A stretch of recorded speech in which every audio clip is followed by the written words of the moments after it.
Recently, the Supreme Court observed that the exercise of jurisdiction by the single judge of the High Court in cancelling the bail granted to the accused by another single judge of the same High Court, and that too, by examining the merits of the allegations, tantamounts to judicial impropriety/indiscipline.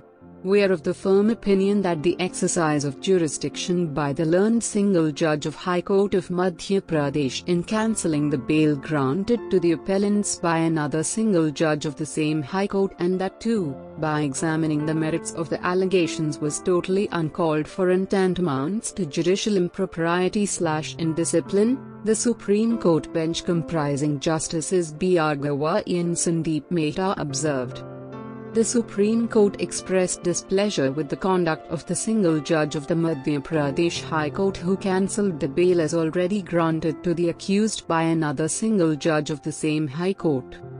The Supreme Court observed that the act of reviewing the orders granting bail to the accused by another single judge is uncalled for and amounts to gross impropriety.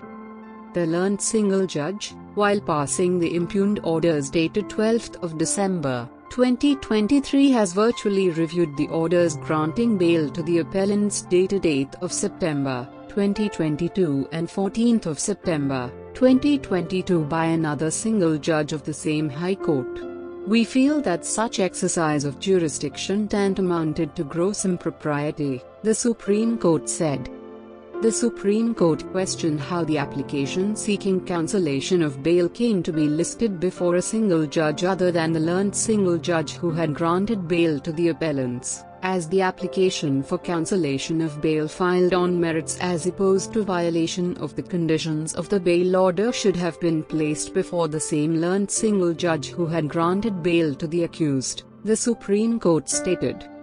In the instant case, bail was granted to the accused by a single judge on the 14th of September 2022. However, an application seeking the cancellation of bail of the state was listed before another single judge, which was consequently allowed, and the bail granted to the accused stands cancelled.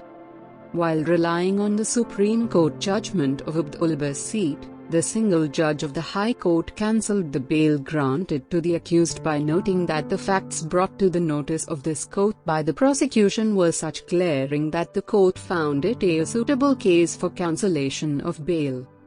However, while referring to Abdul Basit, the Supreme Court noted that the considerations for grant of bail and cancellation thereof are entirely different.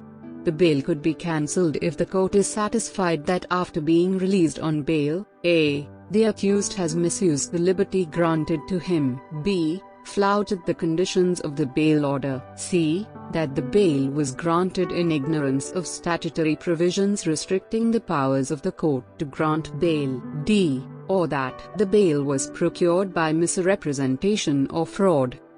Disagreeing with the findings of the single judge, the Supreme Court observed that none of the aforementioned conditions existed to cancel the bail. Section 362 C.P.C. operates a bar for High Court to review its own cases.